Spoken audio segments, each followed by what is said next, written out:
Merci, Madame la ministre. Maintenant, je suis prête à entendre Monsieur le député de Saint-Henri-Saint-Onge.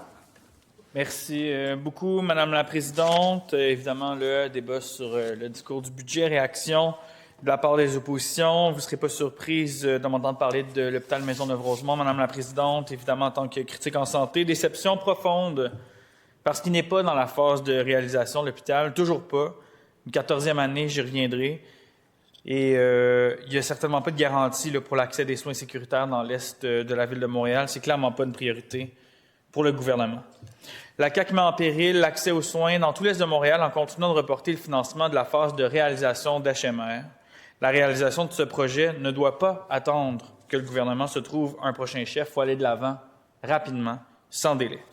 Vous le savez, on a eu dans la dernière année beaucoup de discussions sur l'état de vétusté de nos hôpitaux. On a parlé de Douglas, on a parlé aussi de l'hôpital général, on a parlé du neuro, on a parlé d'un nombre considérable d'hôpitaux à travers le Québec qui se retrouvent en situation de décrépitude, en situation de graves problématiques et on n'en sait rien encore là, aujourd'hui. Là. Il y a des sommes qui ont été prévues, il n'y a aucune annonce encore qui a été faite. Il faut avancer là, sans délai. On n'a pas le temps d'attendre à ce que le gouvernement décide de faire des annonces préélectorales dans les prochaines semaines. On n'a pas le temps d'attendre après le prochain ou la prochaine première ministre. Il faut absolument que les sommes soient investies dans nos hôpitaux le plus rapidement possible. Il faut que ces projets-là aient de l'avant. Il y a des projets prioritaires, 13 projets prioritaires qui ont été déterminés, qui ont été définis. Mais là, ça ne peut plus attendre, là, Madame la Présidente. On ne peut pas attendre le mois prochain, dans 3 mois, dans 6 mois, que le timing fonctionne avec celui du gouvernement. Il faut aller de l'avant. Et on avait demandé très clairement de doubler les infrastructures, le PQI en matière de mise à niveau dans les infras vétustes en santé. C'est ce qui a été fait, et ça, je le souligne, je le remarque. Là. La demande était d'aller rejoindre ce que Santé Québec demandait, de passer au-dessus de 2 milliards en mise à niveau. C'est quelque chose qui est maintenant fait. Ceci dit, on attend que l'argent descende. Il y avait 1 milliard, il y avait 1,9 en vétusté. L'argent est là, mais l'argent doit être disponible, l'argent doit descendre sur le terrain. Puis les projets, en priorité, doivent se faire. C'est urgent, Madame la Présidente, que nos infrastructures hospitalières reçoivent les fonds nécessaires.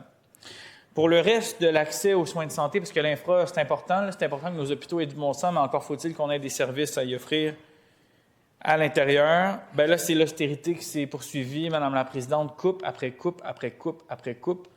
La machine à coupe, Santé Québec a continué son travail dans la dernière année, puis on le voit, là, les impacts sont catastrophiques sur le terrain.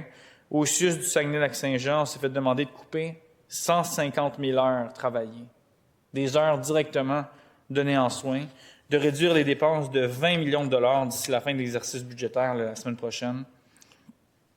Présidente, de penser que ça n'impacte pas les services directs aux citoyens, c'est absolument impossible. Depuis janvier 25, 4 vagues de coupes ont aussi touché le CIUS de la capitale nationale.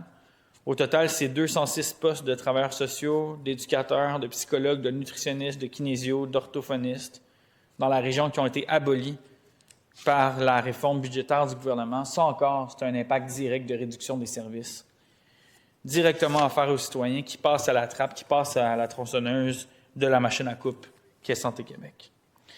Au CIUS de Laval, abolition de 150 postes d'infirmières, Madame la Présidente, de préposés, d'auxiliaires pour économiser 60 millions. Et on jugeait finalement que ce n'était pas suffisant. Il fallait passer à une deuxième ronde d'abolition de postes. On a aboli 338 postes à temps complet en CHSLD. En CHSLD, Madame la Présidente, on a aboli 340 postes dans le CIUS de Laval. Encore une fois, avec des effets dramatiques pour la population vulnérable impactée, des postes à temps partiel. Donc, pour en transformer une partie vers des postes en temps partiel, puis on élimine 120 postes d'auxiliaires à domicile. C'est scandaleux, Madame la Présidente. Puis les faits, il est réel sur les citoyens. Les citoyens et les citoyennes nous contactent au quotidien en raison de réduction de services. Sans parler du fait que Santé Québec a accepté que 200 omnis de plus rejoignent le réseau privé. Ça veut dire qu'on est rendu à 700 médecins de famille qui ont quitté le réseau, qui sont maintenant rendus dans le réseau privé et qui donc empêchent le gouvernement puis empêchent le système public d'être capable de pleinement réaliser ses objectifs. Depuis quelques jours, là, ici à l'Assemblée, on débat de l'inscription collective de certains patients.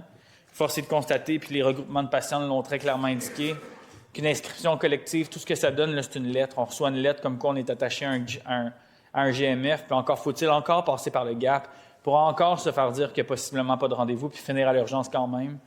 Donc, ça a été très clairement médiatisé, puis très clairement clarifié.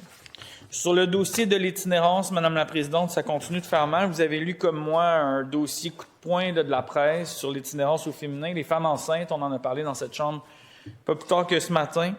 Dossier scandaleux où en 2026, on se rend compte que des femmes sont tout simplement obligées de vivre leur grossesse dans la rue, d'accoucher dehors ou encore de retourner dormir sur le béton directement à leur sortie de l'hôpital. C'est un échec collectif absolument révoltant. Et le dossier de la presse montre à quel point l'inaction est criante là, sur le terrain, puis à quel point c'est dramatique. On doit absolument investir davantage dans l'itinérance au féminin. C'est absolument inacceptable de penser qu'on puisse continuer dans cette direction-là, où il y a des femmes qui vivent enceintes, en situation d'itinérance, qui vont accoucher à l'extérieur, qui n'auront pas de suivi nécessaire, qui n'auront pas de maison ou de suivi post-accouchement en hébergement de manière pérenne. C'est tout simplement inacceptable. Et il faut absolument que la lumière soit faite sur ce dossier-là. Absolument coup de poing de la part de la presse. Et la question du financement en matière d'itinérance devient capitale, Madame la Présidente. Le fédéral, je l'ai dit en cette Chambre, a abandonné le Québec. 24 millions qui ont été coupés à l'enveloppe l'année dernière. Fort heureusement, nos pressions ont amené le gouvernement à débloquer 24 millions supplémentaires. Cet argent-là, par contre, où est-elle? Quand va-t-elle descendre? Quels projets vont être pérennisés? Quels projets vont être financés? La fin des enveloppes, là, c'est au 31 mars, Madame la Présidente. Donc, annoncer 24 millions début mars, tant mieux. Mais est-ce que ça aurait pu être annoncé avant? Est-ce que l'argent aurait pu descendre en bas? Il y a des postes qui ont été coupés. Il y a des projets qui ont été abandonnés. Il y a des ressources, des initiatives qui ont dû être fermées. Donc, ça, c'est des conséquences réelles pour les gens. Et le plan d'action interministérielle en itinérance, à la toute fin de l'année 2025, il a été reconduit pour une autre année. Mais où ces sommes iront pour 26? Quelle en sera la pérennisation? Quel sera le partage? Qui sera indexé? Quels projets va finalement pouvoir avoir la continuation? Tout ça demeure des inconnus là, pour un milieu communautaire. Puis on en parle ces temps-ci du communautaire à bout, Madame la Présidente. Un communautaire qui est véritablement à bout parce que les ressources sont criantes. Et les articles sont multiples. Rap Jeunesse a vu des coupes. Dans ma circonscription, la Maison Benoît-Lame, même chose sur son centre de jour. Donc, véritablement, la situation demeure de plus en plus dramatique à Montréal, mais aussi à Québec. Il y a 2-3 semaines, mon collègue de Tachereau et moi, on était ici au foyer avec des regroupements en itinérance de Québec qui nous disaient qu'ils font face à un taux de refus là, inouï en matière d'hébergement. À chaque jour, en moyenne, ils retournent ou ils refusent 52 personnes en demande d'hébergement. Ça, c'est 52 personnes qu'ils auraient pu loger, qui ne peuvent pas loger. Alors, Madame la Présidente, je conclus là-dessus en déposant donc ma motion de grief que l'Assemblée nationale blâme le gouvernement de la CAQ pour le retard dans la construction de l'hôpital Maisonneuve-Rosemont, qui, pour une 14e année consécutive, ne passe pas à la phase de réalisation dans le plan québécois des infrastructures et pour avoir imposé des reculs dans l'accès aux soins et services de santé dans nos établissements publics par ses coupures austéritaires drastiques, le gel d'embauche du personnel administratif et la privatisation des services publics. Merci beaucoup. Merci. Votre motion est déposée sous réserve de sa recevabilité. Merci, Monsieur le